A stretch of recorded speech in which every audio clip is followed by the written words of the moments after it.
Happy Sabbath po sa lahat. Ngayong gabi mga kapatid, ang kauna-unahan nating pagbabasa sa aklat ng Exodus. At dito po natin matutunghayan ang kasaysayan kung paano si Moises ay naging lingkod ng Diyos. Bago ang lahat, tayo po muna ay manalangin. Ama namin Diyos sa langit, maraming salamat po sa inyo. Salamat po sa isang linggong nagdaan na kami po inyong biniyayaan. Pinagpala, pinahiram ng buhay at kalakasan. Patawad din po sa aming mga kasalanang nagagawa. Sa gabi pong ito, muli kaming mananawagan sa inyo at hihingi ng tulong upang maunawaan po namin ang aming babasahin sa aklat ng Exodus. Pagpalain mo po niyo kami, biyaya at pagpapala ng karunungan pang espiritual at sumamin. Sa pangalan po ng aming Panginoong Jesus. Amen. Simulan na po natin ang Exodus 1:1 hanggang 22. Ito ang mga anak na lalaki ni Jacob na sumama sa kanya sa Ehipto kasama ang kanilang mga pamilya, sina Ruben, Simeon, Levi, Juda, Isakar, Zebulun, Benjamin, Dan, Naphtali, Gad at Aser. Si Jose ay matagal nang nasa Ehipto. Ang bilang ng lahat ng lahi ni Jacob na sumama sa kanya sa Ehipto ay 70. Dumating ang panahon na namatay si Jose at ang lahat ng kanyang mga kapatid at lumipas ang kanilang henerasyon, pero mabilis na dumami ang lahi nila sa sobrang dami nila nangalat sa buong lupain ng Ehipto. Ngayon, nagkaroon ng bagong hari ang Ehipto na walang alam tungkol kay Jose. Sinabi niya sa kanyang mga mamamayan, "Tignan nyo, masyado nang marami ang mga Israelita at nanganganib tayo dahil baka magkaroon ng digmaan at kumampi sila sa mga kaaway natin at lumaban sa atin para makaalis sa ating bansa. Kaya maghanap tayo ng paraan para hindi na sila dumami pa." Kaya naglagay sila ng mahigpit na tao na namamahala sa mga Israelita para pahirapan sila at pagtrabahuhin ng mabigat. Ipinagawa sa kanilang mga Israelita ang mga lungsod na Pitong at Rameses para magkaroon dito ng mga bodega ang Paraon.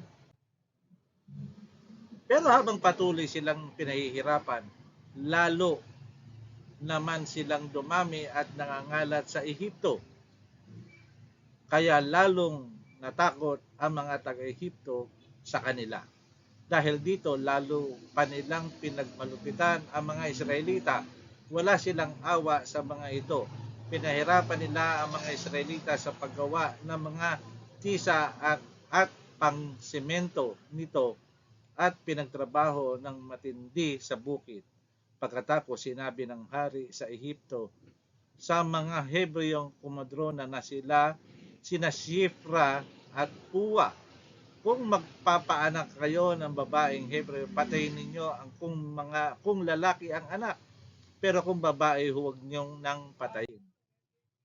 Pero dahil sa takot sa Diyos ng mga kumadrona, hindi nila sinunod ang utos ng hari. Sa halip, hinayaan nilang mabuhay ang mga sanggol na lalaki.